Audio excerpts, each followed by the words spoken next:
Welcome back to the channel. My name is Brad, and today we're going to talk about XDTE, QDTE, and RDTE. And are you paying attention? If that's what you're interested in, stick around. I've been doing these videos now for a long time. Let's get right into it for the predictions. I said that they were going to pay 34 cents, 25 cents, and 31 cents. They paid 34 cents, 23 cents, and 31 cents. Probably some share count issues. I don't know. That's just how the share counts roll. But are you paying attention? That is the key point of the whole conversation today. And we're going to get to those slides at the end. And I'm going to kind of point it out as we go about what you should be paying attention to. Next week on 5/2, they're going to pay XDTE about 25 cents. It was only a 4-day week. That is pretty good for 4 days. But I'm going to go ahead and point you down to the 22nd, which was yesterday. They lost $734. And you can look at it two different ways. You can look at this as, hey, they had to pay to close, and that's what they have to do. They have to pay to close that. They don't have things get called away from them and then they have to rebuy. They have to pay to close. Really, in all actuality, they got capped. We're just going to say that. They got capped. In theory. But they have to pay to close. So keep that in mind.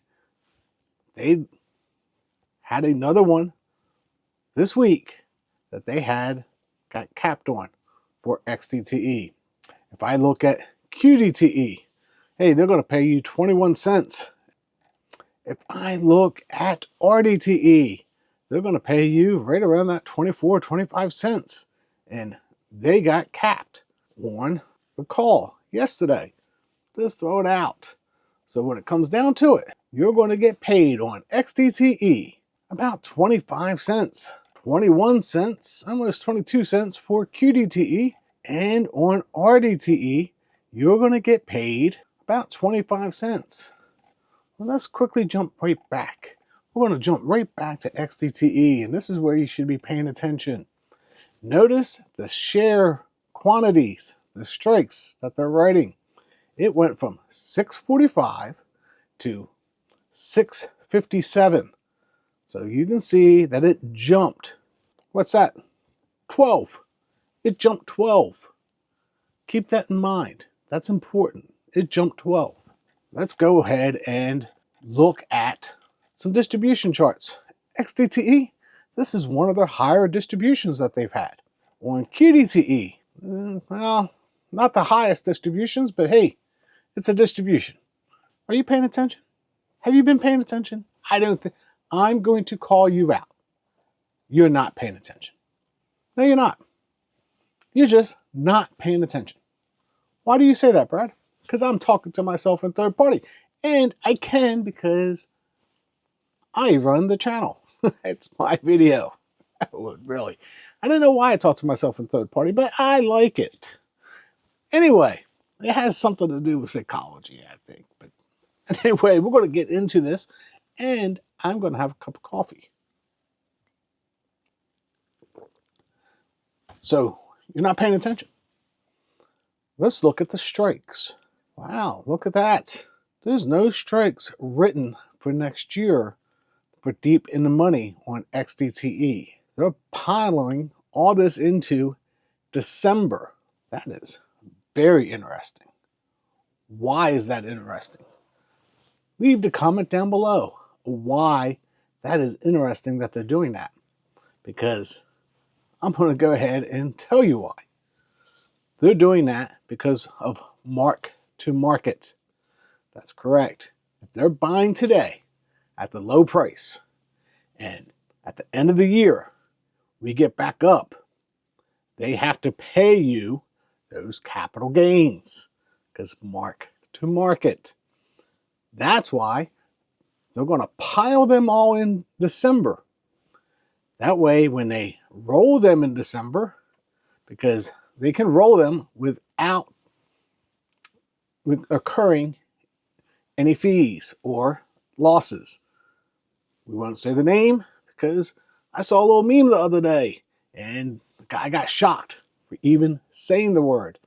But they can roll them.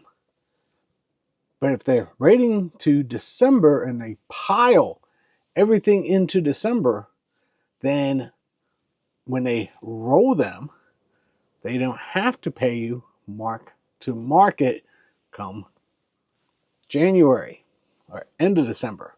So it's a game play. All they're doing is extending that out so they can roll these and not incur capital. That is interesting. I'm going to give them a thumbs up.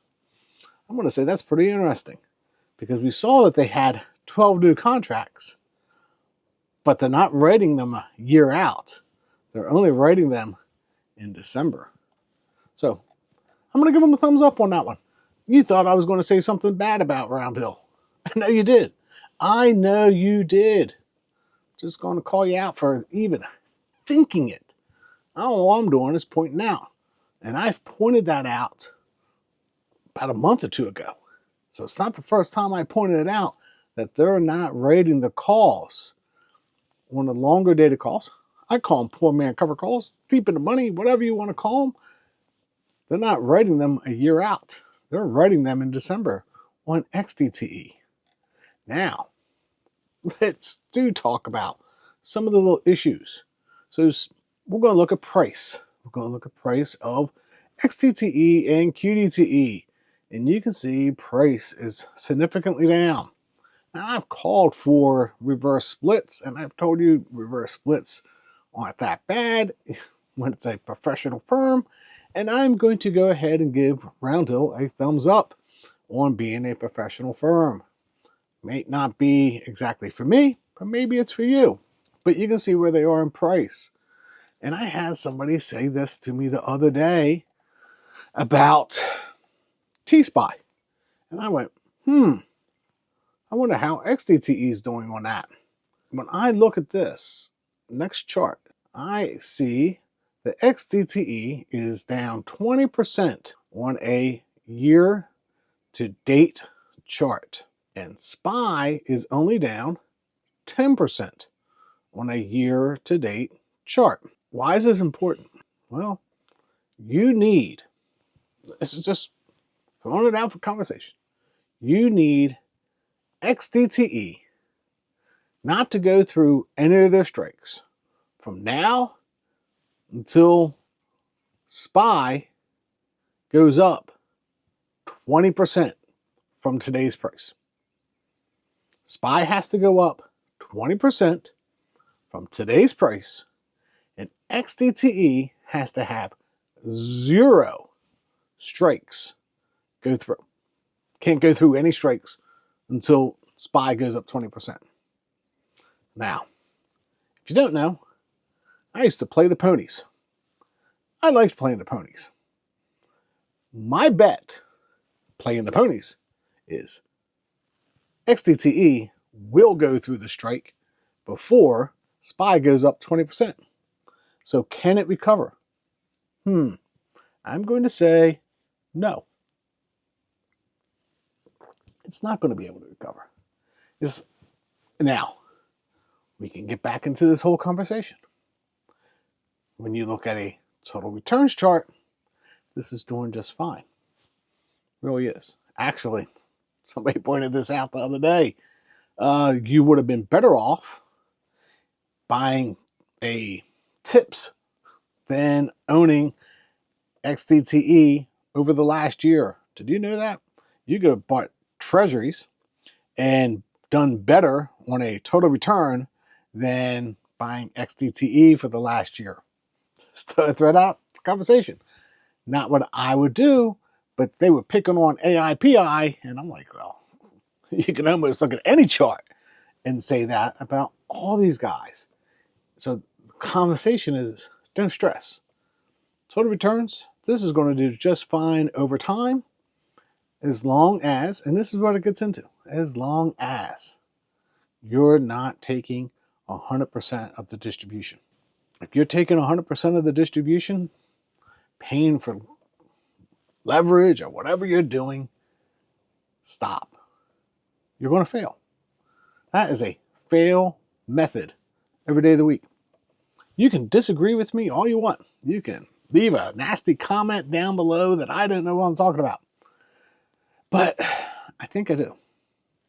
I think I've been watching this long enough that I can sit here and tell you, looking at this chart, that SPY is not going to recover 20% and XDTE is going to not go through the strikes by the time it does that. And that is just a break even from year to date. If I look at QDTE real quick, well, you need the Qs to go up 24%. And QDTE can't go through the strike. Do I think that's going to happen? No, it's not going to happen. But if you look at total returns and you're living off of a certain percentage, call it 8. I like 8%. You would be just fine. If you're trying to take it all, that's not going to happen.